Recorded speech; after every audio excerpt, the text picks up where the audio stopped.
இன்றைக்கான mini vlog பார்க்கலாமா? காய்கறி எல்லாம் போட்டு கீரை போட்டு ஒரு மட்டன் குழம்பு எப்படி பண்ணுறவங்க பார்த்துருவோமா? எங்கள் ஊர் ஸ்டைலில். இப்போ கடாயில் 2 ஸ்பூன் மிளகு, 5, 6 ஏலக்காய், 2, 3 பட்டை, 5, 6 காஞ்ச மிளகா. காரத்துக்கு நம்ம எதுவுமே சேர்த்துக்க போகிறதில்ல. இன்னும் கொஞ்சம் லைட்டாக எக்ஸ்ட்ரா காரம் வேணும்னா 2 மிளகா சேர்த்துக்கோங்க. இதில் ஏலக்காய் 3 இதெல்லாம் சேர்த்துட்டு விளக்கெண்ணெய் 1 ஸ்பூன் சேர்த்து நல்லா வறுத்து எடுத்துக்கலாம். எந்த எண்ணெய் வேணாலும் சேர்த்துக்கலாம், நம்மளுடைய விருப்பம் தான்.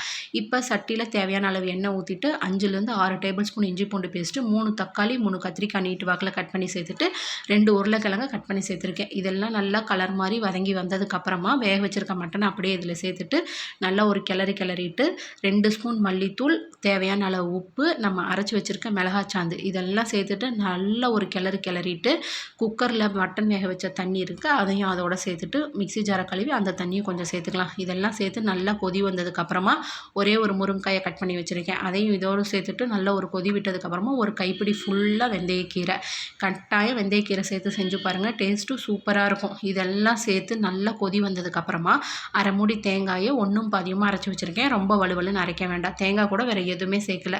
அந்த தேங்காய் பேஸ்ட்டை சேர்த்துட்டு ஒரே ஒரு கொதி வந்ததுக்கப்புறம் அரை எலுமிச்சம்பழம் புளியை விட்டுட்டு அப்படியே ஒரு கொதி விட்டு இறக்கணும். அப்படின்னா நெய் சோறு கூட வச்சு சாப்பிட்டு பாருங்கள், சூப்பராக இருக்கும். கண்டிப்பாக ட்ரை பண்ணி பார்த்துட்டு எப்படி இருந்தது அப்படின்றத கண்டிப்பாக கமெண்ட்ஸில் சொல்லுங்கள்.